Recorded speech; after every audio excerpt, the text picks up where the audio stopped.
रचनात्मक लेखन मंच पर आप सबका स्वागत है। मैं दिया चित्रांशी रचनात्मक लेखन मंच न्यास से अपने अगले प्रतिभागी को पेश करना चाहती हूँ।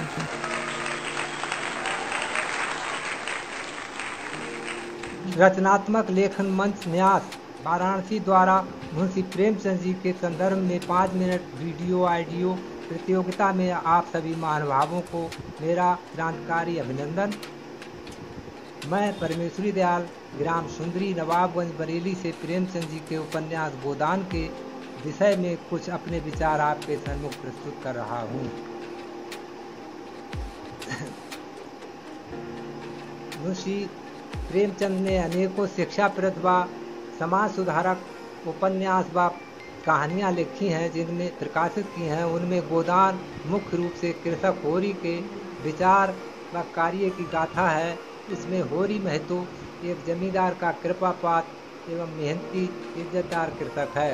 होरी जमींदार से मिलने जाता है।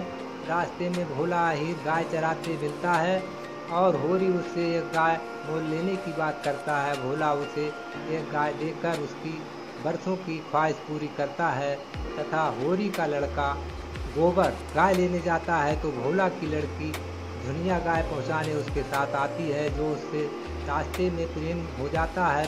तब वो एक दिन अचानक उसके यहाँ पहुंच जाती है। इस पर गांव के लोग उस पर पंचायत बिठाकर जुर्माना डाल देते हैं तथा गोबर धुनिया को लेकर शहर चला जाता है। वहाँ वो नौकरी करके अपना जीवन गुजारा करता है। भोला धुनिया के जुर्म में होरी के बैल ले जाता है और गोबर शहर से आकर दोनों बैलों को पुनः घर ले आता है और सोना की शादी पड़ोस के गांव में कर दी जाती है।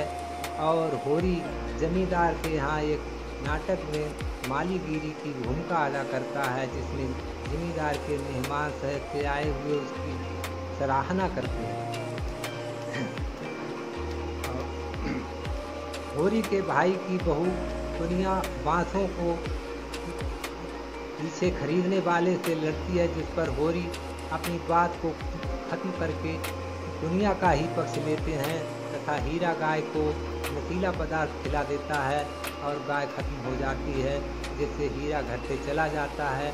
और गांव में पुलिस के दलाल होरी से दरोगा को रिश्वत दिलवाते हैं, जिससे धनिया सहमत नहीं होती है। आपस में मनमुटाव होता है।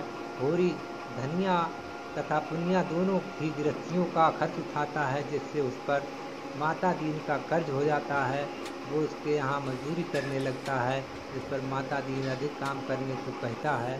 होरी गन्ना काटते काटते बेहोश हो जाता है और माता दीन एक जाटव की लड़की से प्रेम करता है। समाज के लोग उस लड़की को घर से निकाल देते हैं, जो होरी के यहाँ रहने लगती है। इससे होरी उसकी मदद करता है और अपने घर में रख लेता है। अंत में माता दीन का लड़का दाता दीन उसे पुनः अपने घर रख लेता है। इससे एक समाज सुधारक का चरित्र उजागर होता है। और उधर होरी पैसों के कर्ज में माता दीन के खेत पर गन्ना काटते काटते बेहोश हो जाता है और उसकी मृत्यु हो जाती है। धनिया से पंडित जी गोदान करने को कहते हैं, जिस पर धनिया बानों को बटकर जो पैसे कमाती थी वो देकर कहती है, बस यही गोदान है। और बड़े शौक से सुन रहा था जमाना, तुम ही सो गए दास्तां कहते कहते। इस तरह मुंशी प्रेमचंद जी एक कलम के सिपाही बड़े अच्छे ढंग से अपने उपन्यास को लिखते हैं, जो ये मालूम होता है कि वो हमारे चारों ओर हमारी ही कहानी कहते हैं। बस मैं आप सभी का क्रांतिकारी अभिनंदन करके अपनी बात खत्म